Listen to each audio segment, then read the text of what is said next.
হয়, আমাৰ যোৱা দুদিন ধৰি ব্ৰহ্মপুত্ৰৰ যিহেতু বাঢ়নী পানী যথেষ্ট ভিতৰত সোমাইছে, গতিকে ঠিক তেনেদৰে সমগ্ৰ কাজিৰঙাতে ঠায়ে ঠায়ে পানী সোমাইছে।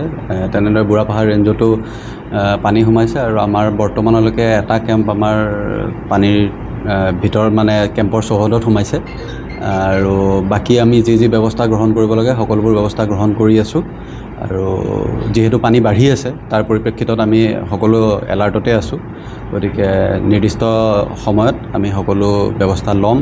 আৰু আপোনালোকে দেখিছে কলিয়াবৰ জিলা প্ৰশাসনেও যি 163 প্ৰহিবিশ্যনেৰী অৰ্ডাৰ ইয়াতে দি থৈছে আমাৰ কলিয়াবৰ সমজিলা প্ৰশাসনৰ অন্তৰ্গত এলেকাত, গতিকে আমি সকলোবোৰ ব্যৱস্থা আমি গ্ৰহণ কৰি আমি বানপানীৰ সময়ছোৱা যাতে ভালকৈ আমি নিয়াৰিকৈ কাৰ্য পালন কৰি যাব পাৰোঁ, আমি সেইবাবে আমি আশাবাদী। 163 যোনটো নিষেধাজ্ঞা আছে তাত আপোনাৰ মেইনলি যোনবোৰ আমাৰ ভেহিকেলছ আমাৰ যিহেতু এইটো ৰাষ্ট্ৰীয় উদ্যানৰ মাজেৰে ঘাইপথটো গৈছে, আপোনালোকেও দেখিছে বিভিন্ন ঠাইত কেতিয়াবা আমাৰ গাড়ীবোৰ পাৰ্কিং কৰা দেখা যায়, মানে যোনটো অবৈধভাৱে তেওঁলোকে পাৰ্কিং কৰা দেখা যায়, তেনেবোৰ যাতে পাৰ্কিং নাথাকে।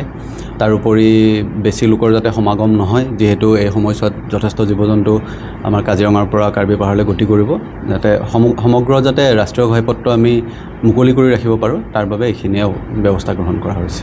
হয়, আমাৰ যোৱা দুদিন ধৰি ব্ৰহ্মপুত্ৰৰ যিহেতু বাঢ়নী পানী যথেষ্ট ভিতৰত সোমাইছে, গতিকে ঠিক তেনেদৰে সমগ্ৰ কাজিৰঙাতে ঠায়ে ঠায়ে পানী সোমাইছে।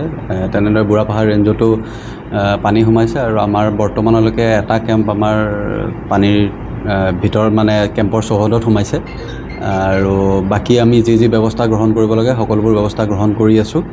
আৰু যিহেতু পানী বাঢ়ি আছে তাৰ পৰিপ্ৰেক্ষিতত আমি সকলো এলাৰ্টতে আছোঁ, গতিকে নিৰ্দিষ্ট সময়ত আমি সকলো ব্যৱস্থা ল'ম।